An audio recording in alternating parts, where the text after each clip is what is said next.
Buenos días.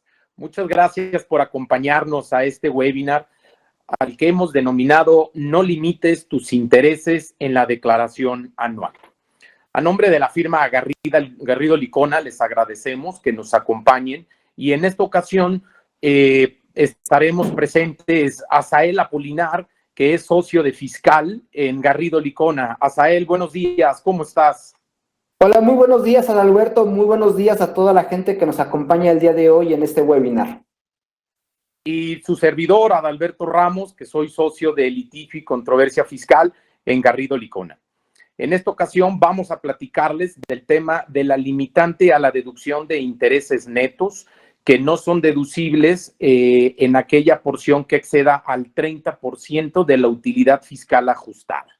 Y pues bueno, Asael, este es un tema de mucha relevancia, mucha importancia en el momento en el que estamos, puesto que ahorita las empresas están trabajando en la preparación de sus declaraciones, están haciendo sus cálculos de impuestos, están evaluando impactos en las deducciones incluso, puesto que todavía estamos en tiempo para tomar algunas medidas y alternativas. Para ubicarnos en contexto en cuanto a esta limitante, sí me gustaría platicarles que pues tiene que ver con la reforma fiscal de 2020. Como sabemos, a partir de 2020 hubo cambios en la legislación fiscal que pues van encaminados a fortalecer las facultades de fiscalización de las autoridades, pero también a limitar la deducción de los intereses, entre otras cosas. El origen de esta limitante de la deducción de los intereses netos lo vemos en la acción 4 BEPS.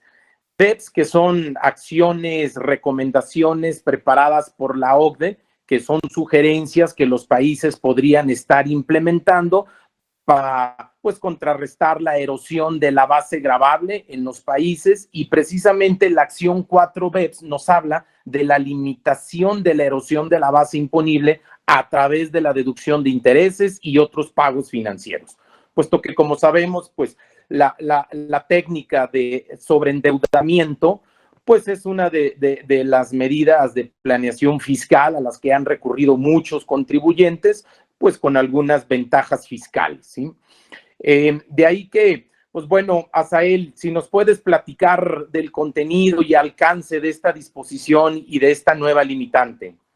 Sí, y yo creo que como antecedente, como bien señalas, Adal, también es importante señalar que en México ya había una limitante para la deducción de intereses, que era a través de este esquema de capitalización delgada, que en su momento cuando se implementó, consideraba todas las deudas con partes relacionadas y con terceros.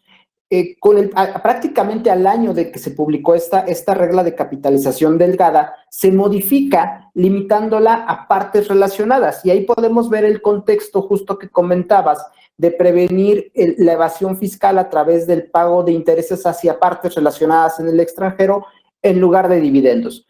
Ahora en 2020, pues ponen esta iniciativa, incluyen esta reforma de la limitante en la deducción de intereses, pero ahora sí aplica para todos los intereses que tengamos con partes relacionadas o con terceros, que es uno de los temas que se debatió, si realmente cuando tú le pagas intereses a un tercero, pues estás detrás de una planeación fiscal, ¿no?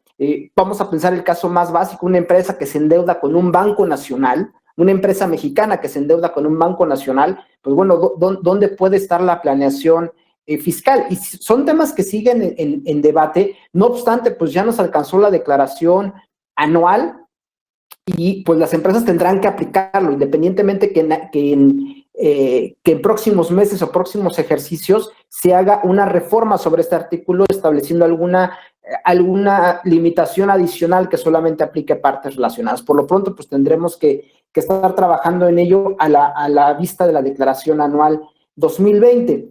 Y como bien comentabas, vamos a platicar primero a qué empresas aplica, y eso es bien importante porque no le aplica a todas las empresas en general. A la mayoría sí, eso es un hecho, pero hay un sector de empresas y un sector de actividades a los cuales no les aplica esta iniciativa. En primera instancia, esta limitante de intereses no le aplica al sector financiero. no le aplica a bancos, a casas de bolsa, no le aplica a aseguradoras, a SOFOMES, pero es bien importante el caso de las SOFOMES. Recordemos que tenemos SOFOMES reguladas y no reguladas. A ninguna de las dos le aplica, pero es bien importante que estas SOFOMES cumplan la proporción del 70-30 en sus ingresos o activos para efectos de poder tener este beneficio y que no les aplique esta limitante. El segundo grupo al cual les aplica son las empresas productivas del Estado, que hoy el ejemplo más típico son CFE y Pemex. Y finalmente, y es bien importante este grupo de empresas, es aquellas empresas cuyos intereses a cargo sean menores a 20 millones de pesos, no les tendrá que aplicar o no les aplicará esta limitante en la deducción de intereses. Nada más, aquí hay que tener mucho cuidado, porque recordemos que este parámetro de 20 millones de pesos, cuando hablamos de grupos empresariales, tiene que ser distribuido entre todas las empresas del grupo. Más adelante vamos a platicar sobre aspectos controvertidos de estos 20 millones de pesos, pero este es al primer grupo al cual no les aplica. Sí, Asael, mira, como tú mencionas, ¿no? Ese umbral de los 20 millones, pues definitivamente no hay reglas muy claras, ¿no? No hay reglas muy claras que sí pueden generar algunos temas de inseguridad jurídica, que al igual que otros temas de inseguridad jurídica que se pueden generar y de los cuales vamos a estar hablando a lo largo de esta plática, ¿sí? Vemos que la determinación de esa base es muy ambigua, muy general, muy abstracta, de tal forma que pues sí va a generar al momento de implementar y de evaluar impactos, pues algunas cuestiones que van a estar fuera del alcance y que hay que evaluar alternativas, ¿no? Alternativas para minimizar ese impacto. Ahora, por otro lado, tenemos a ciertos intereses a los cuales no les va a aplicar esta regla. Ya hablamos de empresas en lo general, pero también vamos a encontrar que la disposición nos permite no aplicarle a ciertos intereses. Y lo que estamos viendo es que la línea del legislador fue a proteger actividades que considera esenciales para el desarrollo del país, ¿no? Uno de ellos es, en primera instancia, todo el financiamiento de obras para infraestructura pública, ¿no? O sea, todo lo que vaya a ser construcción de carreteras, construcción de vías férreas, aeropuertos, todo este tipo de obras van a estar, no van a estar sujetas a esta limitante en la deducción de los intereses, ¿no? La parte del financiamiento, ¿no? Y otro de los segmentos es la construcción. En general, la construcción no está sujeta o no le aplica esta limitación, igual, de manera igual a la industria del petróleo y la de hidrocarburos. Esto tanto para particulares como para empresas estatales, ¿no? Otro de los proyectos que están sujetos de esta excepción para no aplicar esta regla es la industria extractiva, la parte de electricidad y el agua. Y finalmente, los rendimientos de deuda pública. Y aquí el tema, ¿cuál puede ser la problemática para las empresas? Cuando las empresas tienen otros ingresos distintos a este tipo de actividades, es donde puede haber la controversia de cómo limitar o cómo aplicar esta excepción a esos intereses y cómo identificamos, y eso es bien importante, cómo identificamos que un préstamo que solicitamos como empresa fue dirigido exclusivamente a cubrir cualquiera de estas actividades. Hoy día, en muchas de las empresas que asesoramos, probablemente tienen una concesión de obra de infraestructura pública, pero tienen otros ingresos distintos y piden un préstamo general. ¿Cómo puedo identificar que efectivamente ese préstamo o fue destinado a las obras de infraestructura pública, por ejemplo, o fue destinado a las otras actividades de la empresa? Son temas que hoy día no son tan claros en la disposición, que pueden ser sujetos de controversia y de dudas por parte de las empresas para poder saber exactamente cuál puede ser su impacto en el cálculo a nivel anual. Sí, Asael, y sobre todo ahorita viendo el enfoque de fiscalización de las autoridades, sí hay que contar con ese soporte documental que justifique precisamente el destino de esas cantidades. Vemos que por ahí se está yendo mucho la autoridad fiscal, nos está cuestionando este tipo de deducciones y recordemos que este tipo de operaciones, pagos, partes relacionadas por concepto de intereses es precisamente una de las operaciones que más van a auditar a partir de 2021. Ya lo hizo público la jefa del SAT recientemente con el anuncio de su plan maestro de fiscalización. Entonces sí hay que estar preparados, tener todo ese soporte documental, tener todos esos elementos técnicos preparados en caso de que nos cuestionen, ¿no? Y otro tema que yo veo, Asael, es de, pues también hay ciertas operaciones, ciertas actividades que están excluidas aquí de esta enumeración que tú nos diste, lo cual también podría ser bastante cuestionable, ¿no? Porque en algunos casos podríamos decir que se está desconociendo pues al endeudamiento como un instrumento para realizar tus actividades y que necesitas para generar tus ingresos.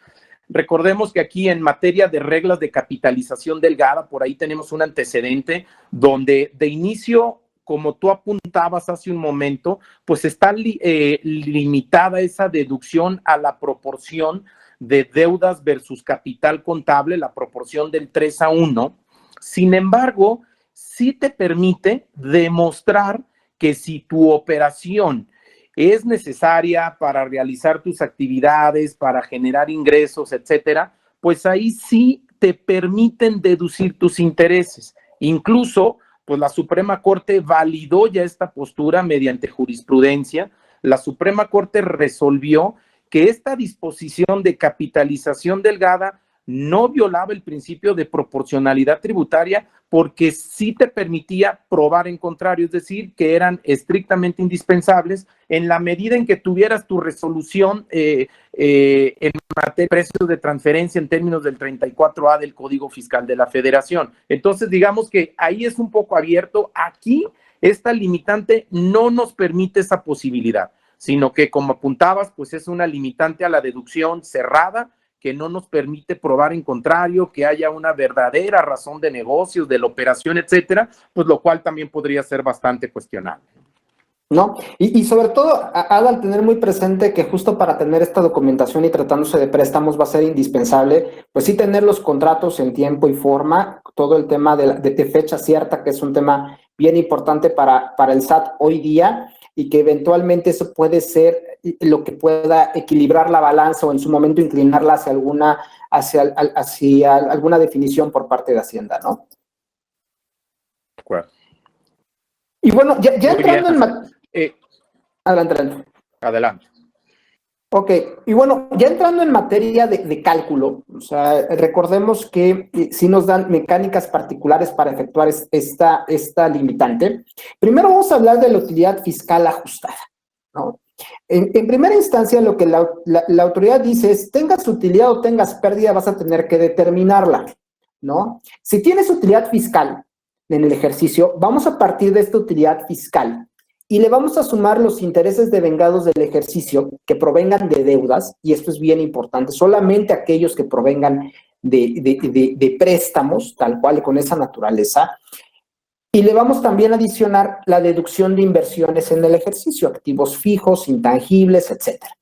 Con ello vamos a llegar a la utilidad fiscal ajustada, a la cual más adelante vamos a platicar, le vamos a aplicar el 30%. ¿Qué pasa cuando tengo pérdida fiscal? Cuando tengo pérdida fiscal, lo que va a suceder es que voy a partir ahora de la suma de los intereses devengados en el ejercicio que provengan de deudas, más la deducción de inversiones, y le voy a restar la pérdida fiscal. Y a partir y el resultado va a ser una utilidad fiscal ajustada a la cual le aplicaré el 30%. Ahora bien, aquí es donde comenzamos con el primer tema de debate. La disposición señala que cuando el resultado de cualquiera de estas dos fórmulas en la que me ubique sea menor a 0, entonces se negará la deducción total de los intereses. Y aquí es donde viene el primer tema de controversia para las empresas y que hay que analizar. Y es, ¿esta negación de la deducción es permanente o es temporal? Desde nuestra perspectiva tiene que ser temporal. O sea, simplemente te está definiendo que en ese caso, en ese ejercicio en particular, no vas a poder deducir ningún monto por concepto de intereses. Pero eso no implica que eventualmente lo puedas llevar a la fórmula que te permite deducirlo durante los 10 ejercicios posteriores, ¿no? Entonces, aquí es bien importante que las empresas analicen que en caso de estar en esta situación, este tema, pues eventualmente y como está hoy día el fisco, pudiera no estar compartiendo esa parte. Puede decir, oye, no es que para mí siempre son no deducibles, no para siempre, desde este momento dejan de ser deducibles y no puedes sumarlos en la fórmula en ejercicios posteriores para efectos de poderlos deducir. Entonces, aquí es donde puede haber un tema que eventualmente cuando la autoridad fiscal comience a revisar y a auditar este punto en particular, puede haber controversia con ellos. De acuerdo, Asael. Otro tema que también yo ahí veo es que, pues bueno, esa limitante a 10 años, ¿sí? Como lo apuntabas, la parte de los intereses que no van a ser deducibles, te los puedes llevar a los siguientes 10 ejercicios. Pues esa también, esa limitante como tal podría ser cuestionable. Incluso yo aquí traigo a colación lo que BEPS precisamente nos indica, ¿no? Que recordemos que BEPS es lo que nos da la guía y conforme a la exposición de motivos, pues esta limitante debe ajustarse a BEPS. Y en BEPS no se establece ninguna limitación a estos 10 años, lo cual, pues hablamos de que pues está tropicalizando pues en cierta forma mal este ajuste de la limitación de la deducción de intereses, lo cual podría ser bastante controversial. Y pues bueno, el hecho de que después de 10 años sepamos que no es deducible un cierto gasto, pues también va a tener otras implicaciones tanto en el cálculo del acreditamiento de IVA como del OFIN, ¿no? Que bueno, más adelante vamos a platicar de eso. De acuerdo, entonces aquí es bien importante que las empresas en este caso, pues sí, analicen si pueden estar en este caso y tomar las previsiones correspondientes para ante cualquier controversia con la autoridad fiscal si se adicionaran esos cálculos en el futuro. Y bueno, ya siguiendo a esa parte, ya que tenemos la utilidad fiscal ajustada, ¿no? Ahora sí vamos a calcular cuál es el límite en la deducción de los intereses aplicándole el 30%. Paso subsecuente, voy a comparar los intereses netos del ejercicio contra la limitante de las deducciones y el remanente es lo que no voy a poder hacer deducible en el ejercicio, ¿no? La pregunta es, oye, ¿cómo obtengo los intereses netos? Bueno, los intereses netos se obtienen con los intereses a cargo menos los intereses devengados a favor del ejercicio. Y ojo, aquí hay un tema bien importante para las empresas. Los intereses a cargo que juegan para este cálculo son exclusivamente los que vengan de deudas, pero los intereses devengado a favor pueden venir de cualquier concepto. Por ejemplo, si una empresa obtiene ingresos por factoraje financiero o intereses por factoraje financiero, aun y cuando no pertenezca al sector financiero, pues sí juegan dentro de esta fórmula para determinar cuáles son los intereses netos, ¿no? A diferencia de que intereses que a cargo que tengamos por factoraje, esos no deben ser incluidos en esta fórmula, ¿no?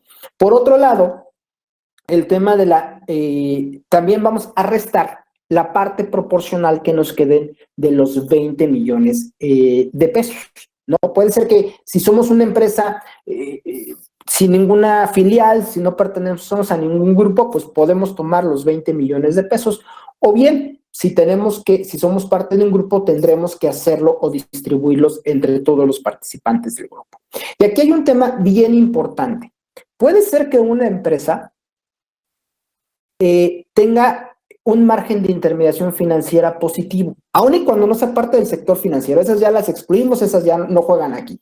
Pero, por ejemplo, una holding que centraliza todos los préstamos del grupo y que a su vez esta le presta a las filiales, probablemente tenga un margen de intermediación financiera positivo, es decir, que sus intereses a favor sean mayores a sus intereses a cargo. En ese caso, esta empresa ya ni siquiera tiene que llegar a este cálculo. ¿Por qué? Porque ya está fuera de la regla y de la limitante.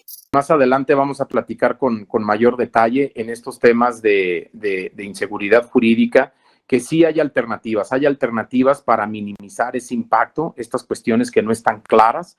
Una evaluación va a ser el juicio de amparo y pues bueno, también hay que tomar en cuenta qué plazos, ¿no? Los plazos son cortos, así que hay que evaluar esa situación y más adelante lo platicamos con mayor detalle, Asael.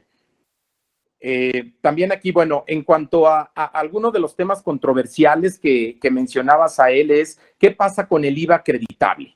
Los intereses no deducibles. Aquí hay una situación de inseguridad jurídica porque pues, recordemos que el IVA se va acreditando mes tras mes. Sin embargo, no existe certeza de si se debe reversar o no el acreditamiento del IVA cuando después de 10 años hay una parte que no va a ser deducible. Eso es bastante cuestionable, puesto que si después de 10 años hay una parte que no va a ser acreditable, pues incluso es cuestionable que nos puedan revisar, que nos puedan auditar, puesto que ya para ese entonces habrán caducado las facultades de comprobación de la autoridad fiscal. Ese es un tema bastante importante, ha generado bastante controversia y que es bueno, no hay una regla clara. Otro tema también es el tema del no deducible dentro del cálculo de la UFIN del ejercicio. Pues recordemos que como parte del cálculo de la UFIN, pues los no deducibles es un concepto que se disminuye a mi utilidad fiscal neta del ejercicio. Luego, entonces, al no haber reglas claras de si se debe disminuir o no, pues también es un tema que nos va a generar una inseguridad jurídica, puesto que ello podría incidir ya en un pago de dividendos con cargo a CUFIN en el que no se generó algún impuesto por esa distribución y si el día de mañana el fisco nos audita, pues probablemente nos podría cuestionar esa situación, ¿no? Entonces, son algunas de las situaciones que no quedan claras. ¿Qué va a suceder cuando pasen esos 10 años? Si se debe reversar o no ese efecto o se debe continuar, ¿no? Aquí, Asael, tienes un comentario. Perdón, Adal, sí, una disculpa, aquí tuvimos una falla con el internet, pero mira, justo lo que comentas, y si nos adelantamos una diapositiva, es el tema de qué vamos a hacer con cuando tengamos intereses no deducibles, ¿no? No es claro, y de hecho la disposición nos señala que cuando tengamos intereses no deducibles con motivo de la aplicación de esta regla, ¿qué va a suceder con el IVA? Pareciera que es obvio. ¿Por qué? Porque recordemos que uno de los requisitos para poder acreditar el IVA es que el gasto de origen sea deducible para efectos del impuesto sobre la renta, ¿no? Pero recordemos que la mecánica que justo hace un momento estábamos comentando es global. Es decir, que no calculamos o no determinamos un interés deducible por mes, sino lo determinamos de manera anual, considerando todos los intereses que hayamos devengado a cargo en el ejercicio. Para dar un ejemplo, puede ser que si una parte relacionada que no es parte del sector financiero, le estoy pagando intereses o estoy devengando intereses a esa parte relacionada por un préstamo, esos intereses iban a llevar IVA. Y por otro lado, tengo intereses con el sector financiero, con bancos. En ese caso, todos esos intereses los meto al cálculo y determino qué parte es deducible y qué no. Pero yo no los segmenté ni por acreedor, ni si eran sujetos o no de IVA. Entonces, aquí tenemos una problemática, porque si determino que una porción de esos intereses es no deducible, la pregunta es, ¿esos son los que llevaban IVA o no son los que llevaban IVA? Oye, ¿tengo que revertir mi declaración de pago mensual de IVA de enero o febrero por los intereses que son no deducibles o tengo que revertir la de noviembre y diciembre? Entonces, aquí nosotros consideramos que esos intereses que no sean deducibles en términos de este cálculo no tendrían que afectar el acreditamiento del IVA, porque es un no deducible de manera temporal. O sea, de hecho, en el futuro pudieras estar revertiendo o haciéndolos deducibles. Donde puede haber un tema de controversia es cuando justo se concluyan estos 10 años en los cuales se supone que ya es un no deducible de manera permanente. ¿Qué es lo que voy a hacer con mi declaración de IVA, con las declaraciones de IVA que vine presentando? ¿No? ¿Por qué? Porque técnicamente ya se habrían caducado las facultades de la autoridad para revisarme durante 5 años. Y ahí ya no sé si nos quieras dar tu retroalimentación.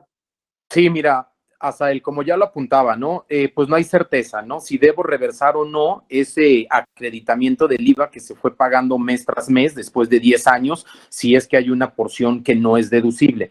Eso genera inseguridad jurídica. Sin embargo, aquí cuando tomemos decisiones, pues sí necesitamos tener pues alguna resolución o algo que nos valide la postura, ¿no? Entonces, ante esa situación, por ejemplo, a través de un amparo se puede plantear esa situación de inseguridad jurídica donde podamos forzar al juez que tome una postura de si se debe o no reversar ese acreditamiento del IVA.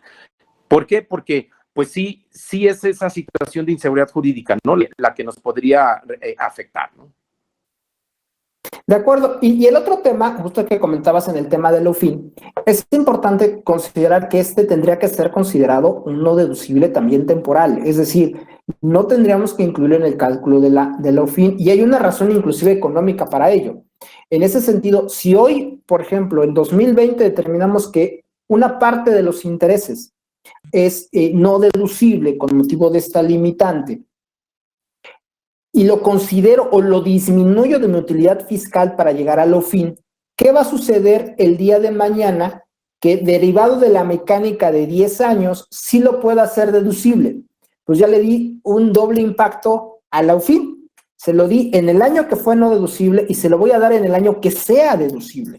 Es por ello que nosotros consideramos que hay elementos suficientes para poder considerar que este es un gasto no deducible de manera temporal y no tiene que ser incluido en el cálculo del OFIN, ¿no?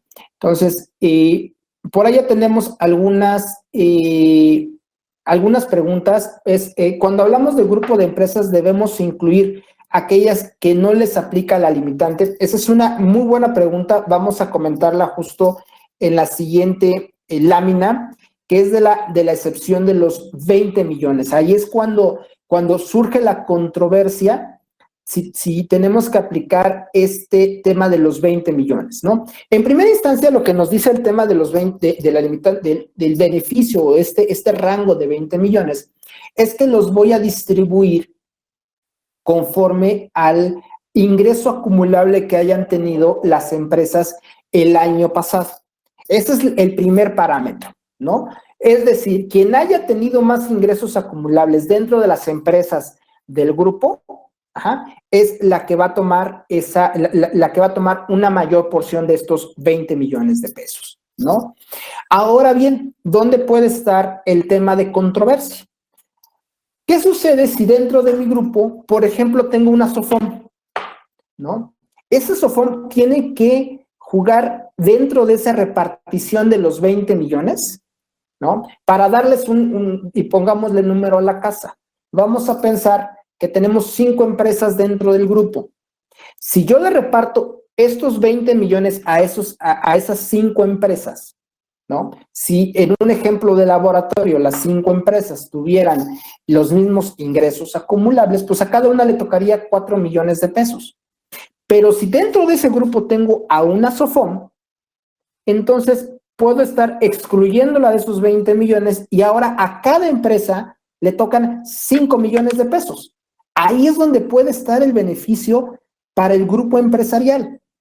¿Por qué? Porque el resto del grupo puede tener una mayor deducción, ¿no? Por otro lado, y eso es bien importante, es qué sucede con aquellas empresas que tienen intereses que no son sujetos a esta limitante. También tengo que excluirlos de la repartición de los 20 millones. se excluye de manera proporcional o no. Ese es un tema bien importante que las empresas tienen que analizar a detalle, dependiendo el caso particular de cada una de las empresas del grupo. Y finalmente, otro de los temas que puede ser sujeto a controversias, yo tengo una empresa en el grupo, la cual no se dedica a ninguna de las actividades exentas, tampoco tiene intereses a cargo que correspondan a las actividades que mencionamos, de infraestructura, de construcción, pero por su posición dentro de la empresa, tiene un MIF positivo. Hace un rato comentábamos, oye, el típico caso de la holding que agrupa todos los intereses a cargo del grupo, ella solicita todos los préstamos y ella los va distribuyendo a las partes relacionadas, y con esto tiene un MIF positivo, un margen de intermediación financiera positivo. También tendría que jugar dentro de estos 20 millones. Justo son temas que la autoridad no ha definido, no ha puesto claro. Seguimos esperando reglas de carácter general junto con otros temas que vamos a platicar más adelante, pero que sería importante que las empresas hoy día que están haciendo su cálculo de la declaración anual tomen una postura y evalúen cuáles pueden ser los riesgos y los beneficios de tomar esta postura, por ejemplo, en este caso, de la excepción de los 20 millones.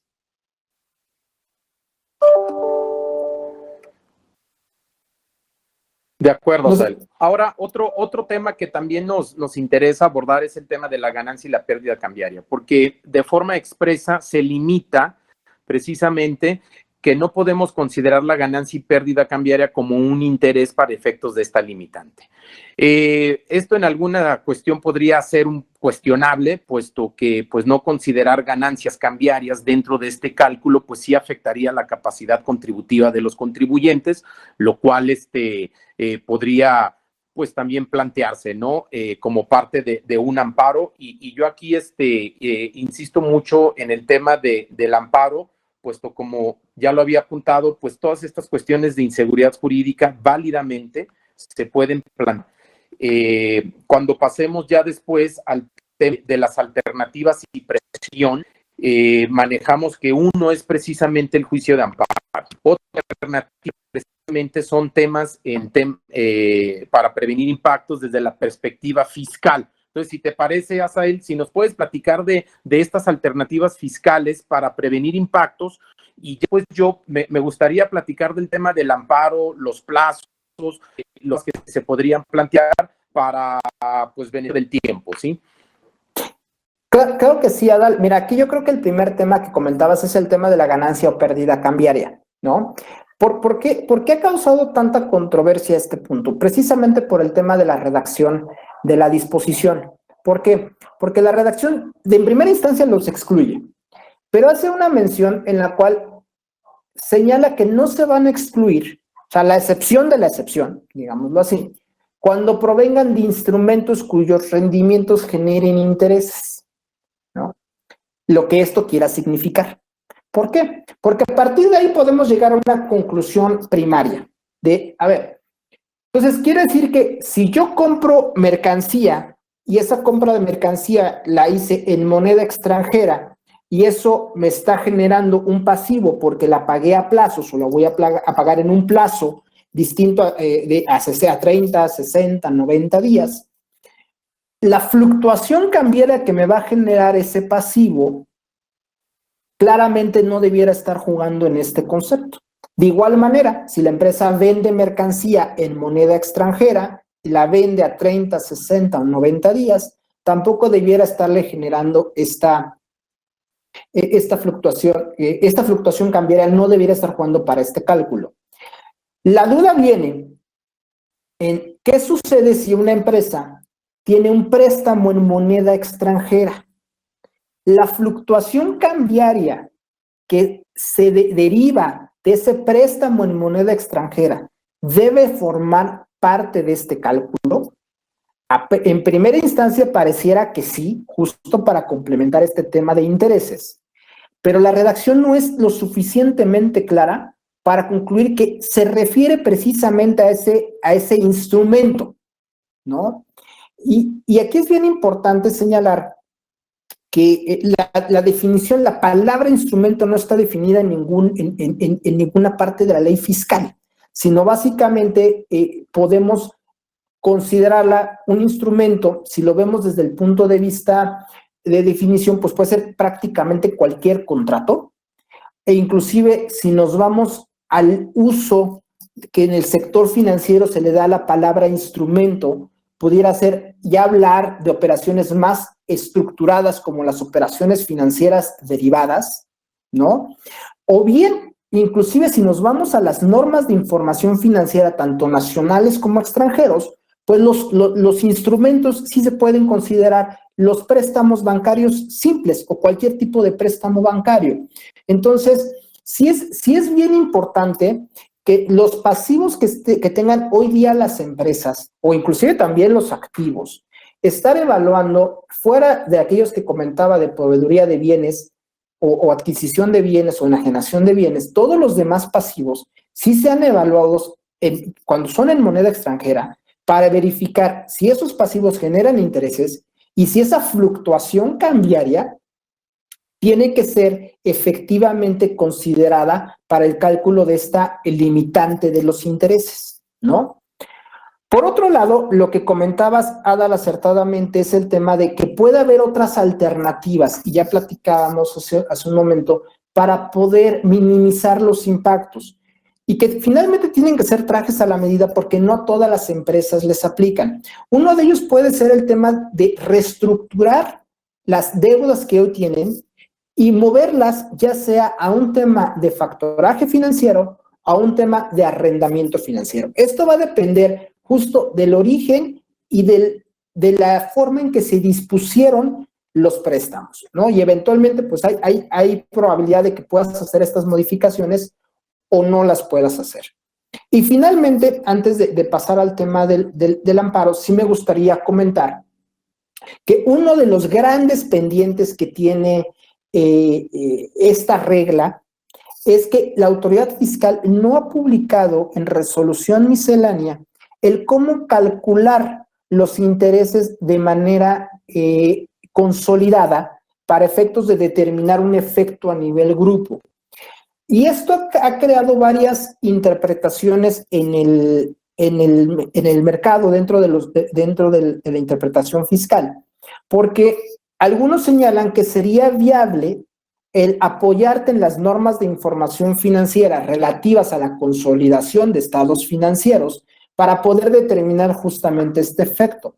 No obstante, sí es importante recordar que la norma sí hace una clara mención de que la metodología para poder determinar este interés consolidado tiene que ser publicado en reglas de carácter general, es decir, la resolución miscelánea fiscal. Y también es importante considerar que en el pasado ya existió una consolidación fiscal y que en ese caso no tenía nada que ver con lo que era la consolidación para efectos financieros. Entonces, hay que considerar estos dos temas. Adal, en ese punto no sé qué opines respecto a poder apoyarnos en normas de información financiera para determinar este cálculo consolidado de intereses netos. Sí, mira, Sael, sí podríamos sostener una postura. Creo que hay argumentos legales para sostener que sí podamos recurrir a normas financieras. Incluso ya hay precedentes en ese sentido, que para conocer la sustancia económica de la operación, sí es válido recurrir a estas normas financieras. Entonces, creo que en algún momento sí se podría plantear eso, y además, si buscamos una interpretación la más favorable al contribuyente, que es una técnica de interpretación de las normas fiscales, creo que sí podríamos llegar a esa conclusión, Asael. Y sé porque es un tema muy controversial y desde mi perspectiva sí es válido, ¿no?, recurrir a esta técnica de normas financieras. Adal, si nos puedes platicar del juicio de amparo. Sí, mira, Asael, gracias. Como una de las alternativas que hemos evaluado en contra de esta nueva limitante a la deducción de intereses es el juicio de amparo. Vamos a platicar muy a grosso modo lo que es un juicio de amparo. Un juicio de amparo es un medio para impugnar la inconstitucionalidad de diversas disposiciones, incluyendo las fiscales. Lo que hemos visto es que, pues, a lo largo de los años se han promovido en muchas ocasiones amparos para limitar algunas, impugnar algunas limitantes de deducciones, por ejemplo. En el tema de capitalización delgada ya tenemos una experiencia previa, como ya lo había apuntado, y para presentar un amparo se tienen dos momentos. Son 30 días hábiles a partir de que entre en vigor la norma. En el caso, esta disposición, como sabemos, entró en vigor en 2020. Muchos contribuyentes presentaron ya el amparo en ese primer momento, es decir, el año pasado. Esos 30 días hábiles pues vencieron aproximadamente en febrero del año pasado, ¿no? Y esos amparos pues todavía siguen su curso, todavía la Suprema Corte no ha fijado un criterio respecto de la constitucionalidad de esta limitante. El segundo momento son 15 días hábiles a partir de ya la afectación que ya tenemos. Y en el caso particular, esa afectación pues va a ser al presentar la declaración anual de 2020, que es donde vamos a aplicar por primera vez esa limitante de la deducción de intereses. A partir de ese entonces contamos con los 15 días hábiles que comento para presentar un juicio de amparo. Ahora, ya lo hemos apuntado a lo largo de esta plática, que hay muchos temas, violaciones constitucionales a principio de proporcionalidad tributaria, puesto que esta limitante no grava de conformidad con la verdadera capacidad contributiva del contribuyente, temas de inseguridad jurídica que también deja abierta esta mecánica de determinación de los intereses netos, y de ahí que se podrían plantear precisamente en un juicio de amparo, ¿sí? Un tema que sí destaco es de que esta limitante, la deducción de intereses netos, pues aplica incluso con deuda contratada previamente a 2020. O sea, sí hay una aplicación por ahí retroactiva de lo que sería esta nueva limitante a la deducción de intereses. También por ahí mencionaba que pues no se está tropicalizando bien lo que es BEPS, ¿sí? BEPS, pues, es la guía, digamos así, es el motivo por el cual se está implementando esta limitante en la legislación fiscal mexicana, y vemos que no se está ajustando del todo, ¿sí? Algunos ejemplos son la limitante de la deducción de los intereses no deducibles a 10 años, que eso no está en BEPS. Otro tema también es que, pues bueno, esta limitante también aplica a grupos nacionales. Cuando, pues en cierta forma, en un grupo nacional, pues propiamente no estamos hablando de que puedan erosionar la base del impuesto aquí en México mediante un traslado artificial de utilidades al extranjero, ¿no? Si son préstamos entre empresas mexicanas, pues la otra parte lo está acumulando como tal. Entonces, pues también ahí podría ser un poco cuestionable, ¿no?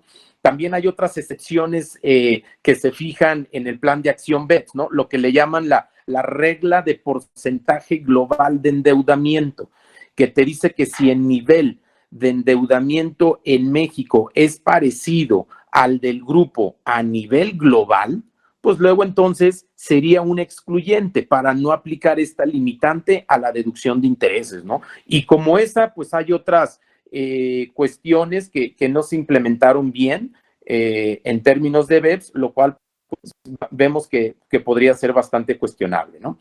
También otra pregunta que nos podríamos hacer es si esta es una medida excesiva que no cumple con el fin perseguido.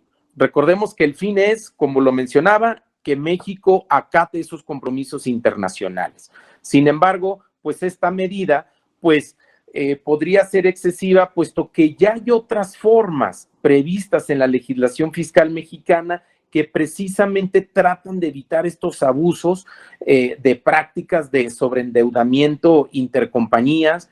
Tenemos las reglas de capitalización delgada, tenemos también las reglas de recaracterización de intereses como dividendos fictos, tenemos las mismas reglas de precios de transferencia, que no van a ser deducibles, pues aquellos intereses que no estén ajustados a valores de mercado. Y bueno, tenemos otras limitantes en ese sentido. Entonces, agregar una limitante más en nuestra legislación fiscal mexicana, pues bueno, podría ser bastante cuestionable, ¿no? También por ahí otras cuestiones en temas de BEPS, por ejemplo. BEPS habla mucho de que cuando un país implemente este tipo de medidas, sí se tiene que analizar el contexto económico, las circunstancias particulares de cada país para hacerlo armónico con el sistema tributario mexicano. Por ahí también se habla en BEPS que pues debiera reconocerse un porcentaje mayor cuando se trata incluso de países con tasas de interés elevadas. En el caso de México sabemos que pues estamos por arriba del estándar en cuanto al monto de tasas de interés por endeudamiento aquí en el país, de tal forma, pues esa situación no se está considerando cuando se estableció ese porcentaje del 30% de la limitante de la deducción de intereses netos, ¿sí? También cuando se limita la deducción a una temporalidad, que son los que lo estamos platicando, pues también derivado de ello debiera permitirse que ese porcentaje de limitante de deducción pues sea también mayor, ¿no? Y lo mismo que ya mencionaba, si ya hay otras medidas que ya limitan la deducción de intereses, pues debiera permitirse también que esta limitante de deducciones pues sea mayor, ¿no? En fin, pensamos que hay muchos argumentos de constitucionalidad que se podrían plantear en un amparo. Recordemos que el beneficio de un amparo, en caso de que se gane, sería que pues no nos aplique esta limitante de la deducción de intereses, ¿sí? De tal forma que se pueda pues aplicar la deducción siempre y cuando no nos aplique la limitante de capitalización del GAD, etcétera, las otras que ya existen, ¿no? Pues en cuanto a los plazos, como ya lo mencionaba, son 15 días posteriores a la presentación de la declaración anual, de tal forma que en principio el plazo debiera ser para finales de abril, ¿no? Y por último, en cuanto al tema del soporte documental, ¿no? En un amparo, pues acreditar un interés jurídico, hay que acreditar que hay una afectación ya en el contribuyente que va al amparo, de tal forma que debemos demostrar que ya tenemos deuda contratada al día de hoy. Como mencionaba, pues esta limitante aplica a deuda incluso contratada con anterioridad, entonces hay que presentar contratos, pues también los comprobantes de pago, ¿verdad? De que se pagó algún interés, incluso pues también hacer un papel de trabajo con el cálculo de esos intereses, ¿no? De que se aplicó la limitante de la deducción de los intereses que tiene que estar debidamente amarrado con lo señalado en la declaración, ¿no? Entonces, pues bueno, muy a grosso modo, eso es como funciona un amparo, lo que se podría estar planteando, de tal forma que sí lo vemos como una alternativa viable para minimizar este impacto, ¿no? De la limitante de la deducción de intereses, ¿no? Eso es lo que quería mencionar en cuanto al tema del amparo. Asael, no sé si tú tengas algún comentario adicional en la fiscal. No, yo creo que es importante sobre todo considerar que sí, que estos plazos que comentas va a ser indispensable considerar la fecha de presentación de la declaración anual. O sea, si por alguna razón adelantamos la presentación, sí tenemos que contar esos días a partir de que se presenta la declaración anual, si no se nos pueden ir los plazos y ya no sería válido, aunque tengamos toda la razón jurídica, sería válido la presentación del amparo. Si estás de acuerdo, Adal, podemos pasar a las preguntas que hemos recibido a través del chat y que y que la gente que nos está acompañando nos está compartiendo, ¿no? La primera dice, cuando hablamos de grupo de empresas debemos incluir incluso aquellas que no les aplica la limitante. Mira, definitivamente como grupo de empresas sí, porque lo que te establece la norma es que incluyas todas aquellas que tengas el control de más de un 50%, pero como comentábamos en la presentación, creo que el tema de debate y el cual tienen que analizar puntualmente las empresas es aquellas empresas que están fuera de la limitante de la deducción de intereses, como puede ser una SOFOM, o aquellas que tengan un MIF positivo, si deben de jugar dentro de los 20 millones. Nosotros consideramos que no, puede ser un tema controvertido con la autoridad, pero consideramos que en tema de proporcionalidad, pues ellas no pueden tomar una excepción de 20 millones cuando ni siquiera son sujetas a la regla, ¿no? Aquí cada grupo tendrá que evaluar efectivamente el nivel de riesgo de incluirlas o no a efectos de que pudiera ser controvertido por parte de la autoridad. Otra pregunta que nos hacen es respecto a cómo distribuir los 20 millones de pesos, dónde podemos encontrar la mecánica y el fundamento. El fundamento está en el segundo párrafo de la fracción 32 del artículo 28 de la Ley del Impuesto sobre la Renta. Como comentamos, el primer parámetro es que esta distribución de 20 millones es con base a los ingresos acumulables que hayan tenido las empresas del grupo en el ejercicio anterior. La siguiente pregunta que tenemos es, en el caso de una compañía que forme parte de un grupo empresarial, pero es la única que tiene intereses devengados a cargo y las demás compañías no tienen estos intereses a cargo, ¿debo distribuir los 20 millones en todas las compañías que conforman el grupo? Es justo lo que comentábamos hace un momento. Aquí justo vas a tener un caso donde las demás empresas del grupo van a tener un margen de intermediación financiera o positivo, porque pueden tener 10 pesos de intereses a favor en la cuenta de inversiones de los bancos e intereses a favor, o inclusive pensando en un escenario de laboratorio, ni siquiera tienen MIF porque no tienen ni intereses a favor ni intereses a cargo. Aquí nosotros consideramos que puede haber elementos para poder solamente asignarle esos 20 millones a la empresa que sí tiene intereses devengados a cargo. Pero sí va a ser importante analizar el caso en particular para verificar todo el contexto del grupo y analizar si puede haber alguna situación que pueda ser en contra de esta postura, ¿no? Otra de las preguntas que nos hacen es, en México tengo empresas que son partes relacionadas pero no del grupo, ¿debo agruparlas en el cálculo? Bueno, en ese sentido lo que dice la fracción 32 es que son aquellas que se consideren grupos en términos del artículo 24 de la ley, el último párrafo del artículo 24. Y ese artículo nos habla de cuando las empresas sean tenidas en más del un 51% con acciones derecho a voto.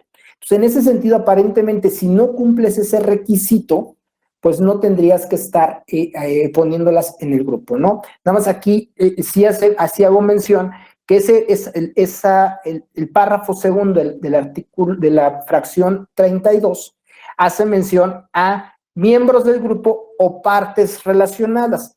Si lo vemos en conjunto, creo que la conclusión debiera ser que solamente vas a incluir dentro de este cálculo grupal aquellas a las cuales se posean en más de un 51% con acciones con derecho a voto. Y otra pregunta que nos hacen es, ¿la fluctuación cambiaria por préstamos en moneda extranjera sí debemos de considerarlo en el cálculo o no? De entrada nosotros consideramos que sí es la esencia de la norma, pero no obstante esto también puede ser sujeto de controversia precisamente por la ambigüedad de la norma, ¿no? Otra de las preguntas que tenemos es, para efectos de la determinación del ajuste anual por inflación, la ley menciona que puedes quitar las deudas de las cuales deriven intereses no deducibles. Al respecto, ¿cuál es el procedimiento que hay que quitarlas? ¿Mediante una proporción o cómo se realiza el procedimiento? Esta es otra de las grandes ausencias que tiene que regular la autoridad. A diferencia de la capitalización delgada, sí es posible o sí te establece cómo eliminar estas deudas. Aquí en el caso de la limitante en la deducción de intereses, no nos establece ninguna mecánica en particular. Aquí puede haber inclusive un tema donde la empresa se pudiera ver beneficiada y que hay que analizar de manera particular, y es el excluir la totalidad de la deuda, pero de entrada pareciera que económicamente tengo que hacerlo en proporción. Y aquí sí es bien importante considerar que va a haber efectos económicos no consistentes, porque si yo lo elimino en este momento y después sí hago deducible, resulta que al momento de hacerlo deducible probablemente la parte de la deuda que genera esos intereses ya no exista.